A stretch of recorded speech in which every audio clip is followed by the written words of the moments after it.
Hello everyone, हामी चाहिँ अहिले कम्पेन्सेसन म्यानेजमेन्टको च्याप्टरमा आइसकेका छौँ होइन।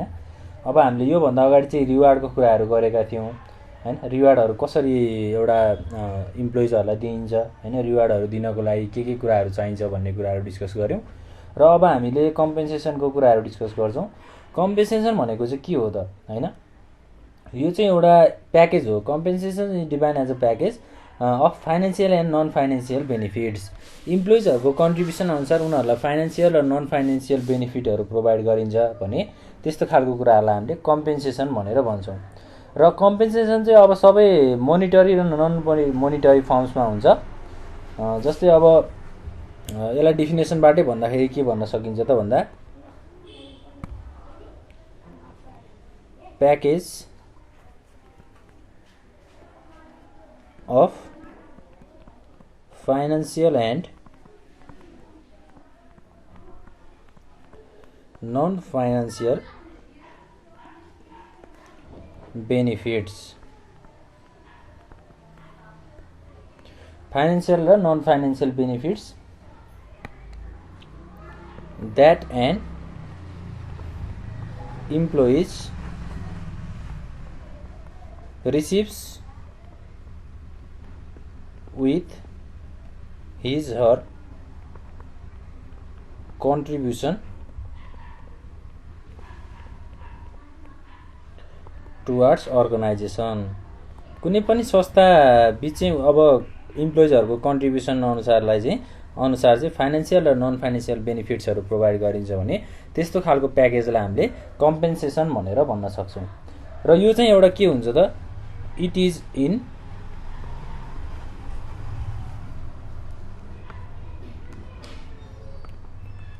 monetary and non-monetary फर्म्स होइन। मोनिटरी र नन मोनिटरी फर्म्समा चाहिँ हामीले कुनै पनि रिवार्डहरू पे गरिन्छ भने त्यसलाई हामीले कम्पेन्सेसन भनेर भन्न सक्छौँ।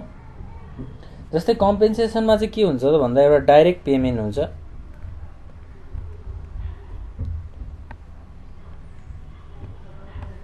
डाइरेक्ट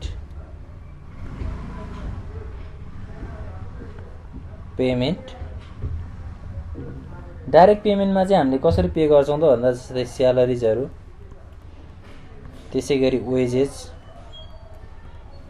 होइन, र अब कमिसनको कुराहरू हुन्छ।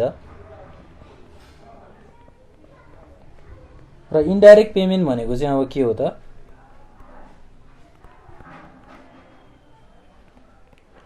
इन्डाइरेक्ट पेमेन्टमा चाहिँ के हुन्छ त भन्दा, जस्तै अब इन्सुरेन्सको कुराहरू हुन्छ, त्यसै गरी पे लिभ्स, यस्तो कुराहरूलाई चाहिँ हामीले इन्डाइरेक्ट पेमेन्टमा लिन्छौँ। र अब एउटा इम्प्लोइजको टोटल कम्पेन्सेसनको चाहिँ एउटा 3टा कम्पोनेन्ट्सहरू छ। 3 कम्पोनेन्ट्स अफ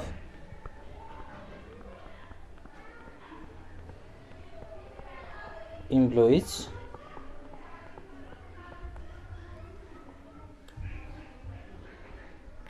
टोटल कम्पेन्सेसन। जस्तै फर्स्टमा के छ त, बेस कम्पेन्सेसन।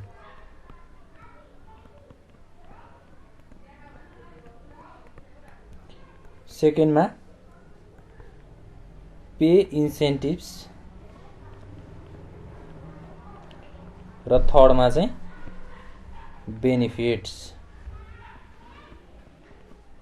बेस कम्पेन्सेसन भनेको चाहिँ के हो त, consist of a fix pay by an employer on a regular basis. एउटा रेगुलर बेसिसमा हामीले इम्प्लोयरबाट चाहिँ इम्प्लोइजहरूलाई कुनै पनि कम्पेन्सेसनहरू अथवा फिक्स पे भनेको एउटा फिक्स्ड अमाउन्ट पे गरिन्छ भने त्यस्तो खालको कम्पेन्सेसनलाई बेस कम्पेन्सेसन भनेर भनिन्छ। जस्तो के हुन्छ त भन्दा, अब स्यालेरीहरू दिँदाखेरि के हुन्छ त, आवरली अथवा मन्थली स्यालेरी दिइन्छ होइन। र वेजेसलाई चाहिँ आवरली गरिन्छ, स्यालेरीलाई चाहिँ के गरिन्छ त, मन्थली गरिन्छ भने त्यस्तो खालको कम्पेन्सेसनलाई हामीले बेस कम्पेन्सेसन भन्छौँ। र पे इन्सेन्टिभ्स भनेको के हो त, it consist of programs design to provide employees with additional reward. भनेको कुनै पनि इम्प्लोइजहरूलाई एडिसनल रिवार्ड दिँदाखेरि अब प्रोग्रामहरू अर्गनाइज गरिन्छ हैन, जस्तै सेमिनारहरूमा। त्यसै गरी अब कम्पनीको इयरली एउटा जस्तै वार्षिक उत्सव भन्छौँ हामी हैन, त्यस्तो प्रोग्रामहरूमा रिवार्डहरू प्रोभाइड गरिन्छ राम्रो पर्फर्मेन्सको लागि। बोनस र प्रफिटहरू दिइन्छ भने त्यसलाई हामीले पे इन्सेन्टिभ्स भन्छौँ। र बेनिफिट्स भनेको चाहिँ के हो त, अब बेनिफिट्सलाई चाहिँ हामीले इन्डाइरेक्ट इन्सेन्टिभ्स भनेर भन्न सक्छौँ। जस्तै हेल्थ इन्सुरेन्स, अब भ्याकेसनहरू प्रोभाइड गर्नु पऱ्यो भने। त्यसै गरी अब अनइम्प्लोइमेन्ट बेनिफिट्स भनेको बेरोजगारी भत्ताहरू हैन, यस्तो खालको बेनिफिट्सलाई हामीले 3 कम्पोनेन्ट्समा इन्क्लुड गर्छौँ। र कम्पेन्सेसनको पनि टाइप्सहरू छ हैन, जस्तै टाइप्स अफ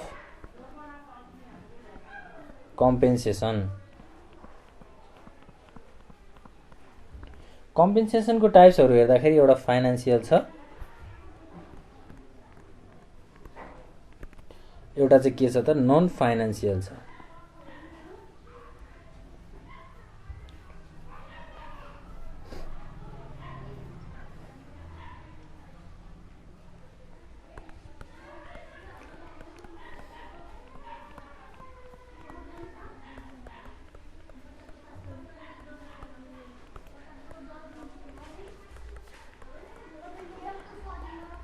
अब फाइनान्सियलमा के हुन्छ त भन्दा डाइरेक्ट पेमेन्ट र इन्डाइरेक्ट पेमेन्ट हुन्छ, डाइरेक्ट र इन्डाइरेक्ट। त्यसै गरी हाम्रो नन फाइनान्सियलमा चाहिँ अब वर्क र इन्भाइरोमेन्टको आधारमा। अब डाइरेक्ट पेमेन्ट भनेको त हामीले बुझि नै हाल्यौँ, स्यालेरीको कुराहरू भयो, वेजेसको कुराहरू भयो हैन, त्यसै गरी बोनसको कुराहरू भयो, कमिसन हुन्छ, यी सबै भनेको डाइरेक्ट पेमेन्ट हो। र इन्डाइरेक्ट पेमेन्टमा चाहिँ अब इन्सुरेन्स भन्यौँ हामीले। त्यसै गरी अब अरू के हुनसक्छ त, सोसियल बेनिफिट्सहरू हुनसक्छ हैन, त्यसै गरी होलिडेज, यी सबै भनेको इन्डाइरेक्ट हाम्रो पेमेन्ट्सहरू हो। र नन फाइनेन्सियलमा चाहिँ अब एउटा वर्क बेनिफिट हुन्छ भन्यो। वर्क बेनिफिट भनेको चाहिँ के हो, इट कन्सिस्ट अफ च्यालेन्जिङ जब हैन, च्यालेन्जिङ जब। त्यसै गरी अर्को के हुन्छ त, रेस्पोन्सिबिलिटी, अर्को छ एकाउन्टेबिलिटी,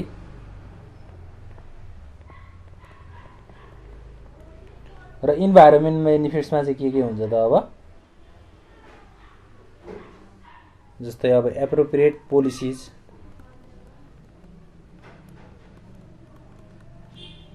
त्यसै गरी अरू के हुनसक्छ त, एडुकेट सुपरभिजन, त्यसै गरी अरू अब एप्रोप्रिएट टाइमिङ। यी सबै भनेको चाहिँ के हो त, हाम्रो इन्भाइरोमेन्टको आधारबाट, इन्भाइरोमेन्टको बेनिफिटको आधारबाट चाहिँ डिस्कस गर्ने कुराहरू हो। र यो भयो हाम्रो टाइप्स अफ कम्पेन्सेसनको कुराहरू है। त्यसै गरी अब हामी डिटर्मिनेन्ट्स अफ कम्पेन्सेसन, कम्पेन्सेसनको डिटर्मिनेन्ट्सहरू चाहिँ के हुनसक्छ त, के को आधारमा चाहिँ हामीले कम्पेन्सेसनहरू प्रोभाइड गर्ने हो। जस्तै इम्प्लोइजको भ्यालु अनुसार हैन, इम्प्लोइजहरूले चाहिँ अब कामप्रति उनीहरूको जागरुकता कति छ, इच्छा कति छ, त्यसको आधारमा उनीहरूको कन्ट्रिब्युसनको आधारमा चाहिँ प्रोभाइड गर्ने बेनिफिट्सहरूलाई चाहिँ डिटर्माइन गर्ने प्रोसेसलाई हामीले डिटर्मिनेन्ट्स अफ कम्पेन्सेसन भन्छौँ। र फर्स्टमा चाहिँ यसको कुराहरूमा गभर्मेन्टको रेगुलेसन्सको कुराहरू आउँछ। त्यसै गरी सेकेन्डमा के हुन्छ त, अर्गनाइजेसनको प्रोभिजन्स, अर्गनाइजेसनको रुल्स।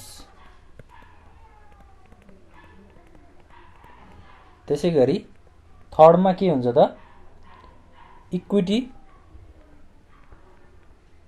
कन्सिडरेसन्स।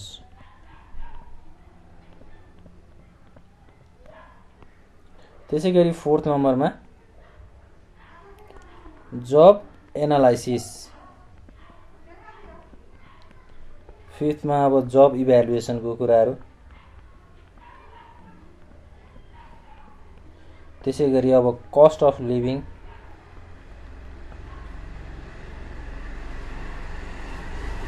यी सबै कुराहरूको चाहिँ एउटा हाम्रो डिटर्मिनेन्ट्स हुन्छ। त्यसै गरी प्रोडक्टिभिटी अफ वर्कर्स,